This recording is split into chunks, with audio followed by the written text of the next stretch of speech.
Hello everybody, it's Wyvern here with another bit of Total War Warhammer 2 Quick Match gameplay. This time around we are on the Shifting Isles, playing as the Lizardmen against the forces of the High Elves. And for this match I wanted to try out a unit I haven't really tried since the change to Cold-Blooded, and that's despite the fact that I think that was a huge buff for this unit, and that's the Feral Carnosaur. Previously, before Cold-Blooded was changed, in my opinion this was a unit that was trashed here. I know people used it, but a dedicated anti-large unit that did not so well against anything non-large, that wasn't really that good against infantry and small targets, that could be rampaged and basically, sorry guys, that was my phone there, but that could be rampaged and lost very easily to, say, spears or halberds like Phoenix Guard, was a huge issue. But now with some control options, I figured they might be good because they are a very cheap anti-large option. Do keep in mind these guys are only 1,600 and they're almost comparable to like a Shaggoth, which is a significantly more expensive investment. That's like 2,000 gold compared to 1,600, and you've got comparable stats on a Carnosaur. So breaking down the stats, the units here, we do have a Slaughter Mage Priest of Light Magic. We're actually not bringing any healing with this build. We don't have a Revivification Crystal. We don't have access to high magic, so no Apotheosis. And of course, now Cold-Blooded doesn't heal, so no healing for us, but we do have Frost Protection, we do have Net of Mintok, hopefully to help control and protect my Slaughter Mage Priest of Light. He does, of course, have Greater Arcane Conduit, Blood Statue of Spite, which in my opinion is critical. You need some sort of magic damage, I think, to crack boxes of Phoenix Guard with the Lizardmen. They're really not kitted out for it otherwise. We do have a Shield of the Old Ones. We do have the R of Quetzal and Bound Banishment ×2, so really pretty powerful support abilities for a fairly cheap lord, and he does have 5,600 HP and some missile resist, so if my opponent decides to focus him with, say, start the dragons here or his archers, we should be okay, at least for a little while. For a front line, 2 units of Sarge Warriors with shields as well as 2 Croc Scores. These guys should hopefully crack through any lower end infantry, though in this case, against Phoenix Guard, they are going to struggle pretty immensely. On the periphery, we do have Skink Cohorts. These guys are mostly just there to swamp my opponent, get into the backline, compromise archers, Lothran Seaguard, and Phoenix Guard, and just do some damage there. Then we do have a sort of combo team here in the back. We've got 2 Star Scarvets mounted on cold ones. They still have anti-large, they still have AP and all that. Obviously, you have much less HP and slightly less mobility, which sucks. But combined with the Feral Carnosaurs, I figured I've got a pretty potent goon squad here. I've got the ability to cancel the rampage on these guys with Cold-Blooded. We also do have the Plaque of Dominion, which grants a -8 leadership debuff in AoE, which is really potent, even against High Elves. That can allow you to force some tear outs. For my opponent, he did decide to go with an interesting build. For his lord, he does have a Prince on a Star Dragon. In fact, I would say this isn't a bad build. Doing double Star Dragons. That's not necessarily a bad thing. Star Dragons are incredibly potent against the big monsters, and generally the High Elf infantry can outtrade Lizardmen infantry. So if you can make use of Star Dragons, they're definitely great. One of the problems with this build, though, that I will note is the fact that he doesn't have a healer. He actually brought Lore of Mage of Light here with literally the same spells I did. He's got Frost Protection, he's got Net of Mintok, and a Book of Hoeth. But personally, I think it's much more important to have healing. So I think if there's one mistake, that is it. Otherwise, his front line mix of Lothran Seaguard and archers with light armor. Lothran Seaguard, of course, will hold rather well against even Sarge Warriors and Croc Scores and all that sort of stuff. Then 3 Phoenix Guard behind that. Personally, I like to bring a little less elite shooting and some Sword Masters or units like that to mulch through the infantry, but nonetheless, a pretty potent composition, though of course lacking in cav and those sorts of units. Now here we are going to be pushing forward. We only have 2 Sarge units. Most of our melee here is actually Skink Cohorts. So while this might look like I've got a lot of width, most of that width is not going to be too potent. Even we can't tie the Lothran Seaguard down, but we're not going to be doing huge amounts of work to him. Regardless, we are closing the gap pretty quickly here. You can see the Slaughter Mage Priest kind of ambling forward on his toilet seat. Over here with the Goon Squad, it's kind of sitting tight, doing nothing. The Croc Scores are closing in, hot on the tail of the Saurus, looking to get some damage in. The Phoenix Guard here gets hit by Frost Protection, trying to protect them. Not sure if it was meant against the Banishment or the incoming charge from the Saurus, but too little too late. They've actually lost their martial prowess already, or their martial mastery. Certainly this Banishment is not doing me any favors, but we do counteract it with the Shield of the Old Ones. The Croc Scores are now in, and the Phoenix Guard, without any support, really, the Frost Protection will expire soon, is going to fall apart. In the meantime, the Skink Cohorts are closing in on the flank. I was thinking my opponent would dive in here with the Dragon, but he does not. And so my large squad here kind of sitting around doing nothing. We are going to commit here against the Phoenix Guard, diving in, popping some buffs, popping the R of Quetzal as well as Frost Protection, bumping these guys up monstrously, and then the Star Scarvets are going to be able to get in here, pop a Black of the Minion, and force a rout on one of these Phoenix Guard, and that is incredibly useful. Getting rid of Phoenix Guard, very useful for me. In the meantime, while my opponent is trying to pull the Phoenix Guard back to protect his backline, that is exposing the Phoenix Guard to pounding attacks from behind. And in the meantime, the Carnosaurs are diving in on the Star Dragon here, who's trying to rout off these skink cohorts. And Carnosaurs against the Star Dragon, 1v1, Star Dragon will win, but double tapping him like this, and especially with skink cohorts messing around or milling around his feet and preventing the dragon from getting good attacks in, is going to be crippling. And my opponent, he's not focusing his dragons on a single target. When you have dragons, you got to take that mobility, take advantage of it, and try to focus out single targets. Try to focus out the priest, try to focus out the unit of Kroxigors, try to focus out Sar Scarvets, one unit at a time, preferably around your Phoenix Guard.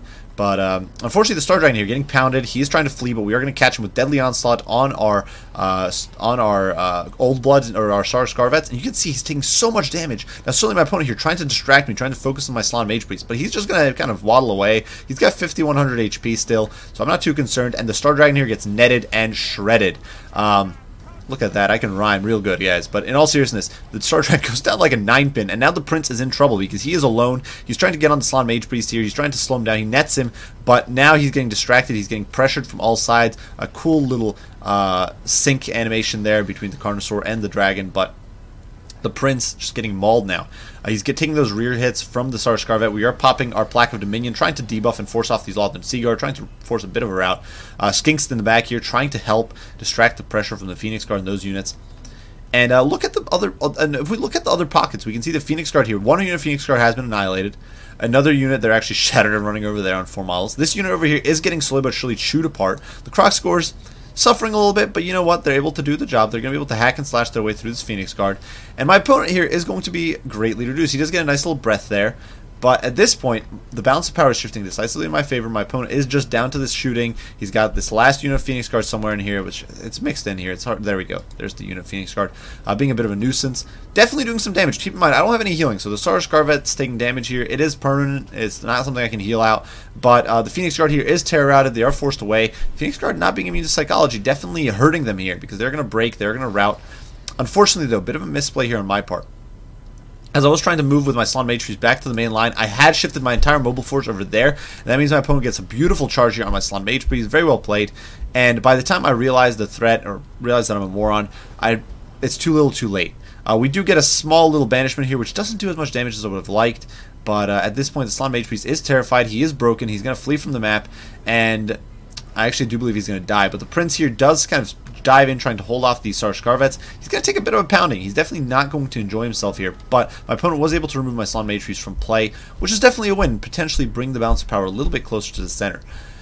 Unfortunately, at this stage of the game, it's really too little too late. I still do have 2 units of Kroxigors running around. I do still have 2 Carnosaurs on reasonable HP, a Sar Scarvet at basically full HP, and one at about 50%. And although the balance of power is going to shift slightly back in my opponent's favor, as he does manage to assassinate my lord here, we're going to watch the poor Jabba the Hutt here, poor Toad Boy here getting destroyed, just thrown off his seat and warping off. But too little too late for my opponent at this stage. Certainly, he was able to assassinate me there, but balance of power just isn't shifting enough, and we're able to. I simply decided to ignore him. I'm like, you know what, we're not saving that guy. It doesn't matter. We're going to dive in here on these archers, remove these archers from play, start forcing off my opponent's infantry. My opponent also accidentally let these Lothern Seaguard run off the map, probably chasing some skinks, and so they're way out of position now.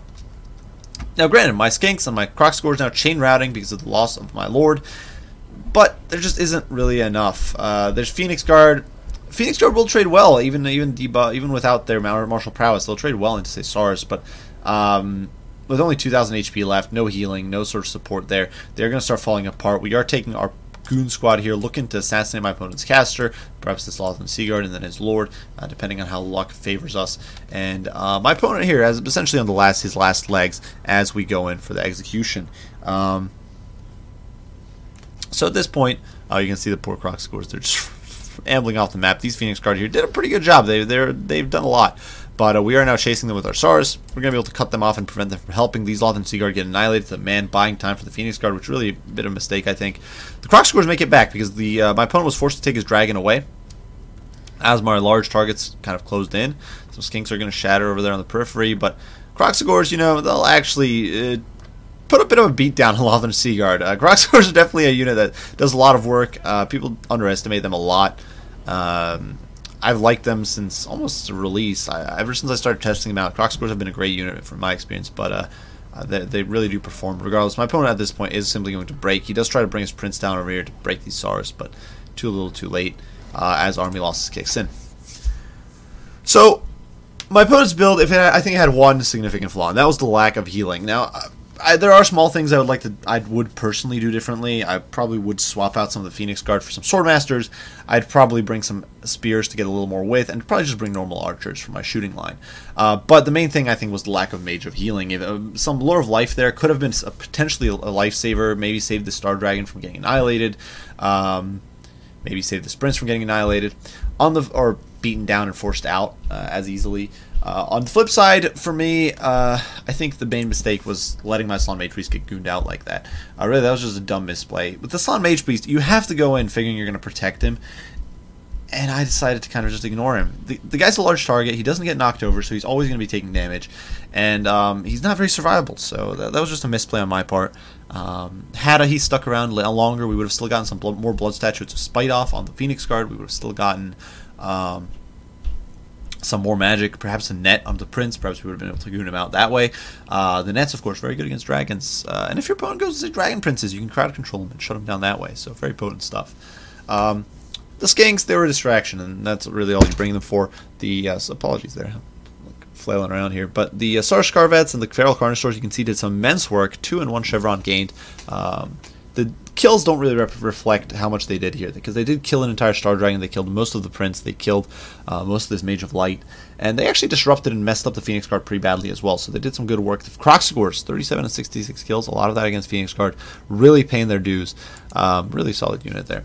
So regardless, I had a lot of fun here. I do think, like I said, the only real mistake my opponent, I think, made as far as comp goes was not bringing a healer. A healer would have been really good with those double Star Dragons. But regardless, well played to Karun here. I do hope you guys enjoyed the video. Hope you found it entertaining and fun to watch. If you did, be sure to leave a like, subscribe, share, all that good stuff. If you have any comments, any criticism, any questions, as usual, do not hesitate to post them. I will do my best to respond as soon as I can. I do thank you all for watching, and I will see you all in the next one. Bye for now.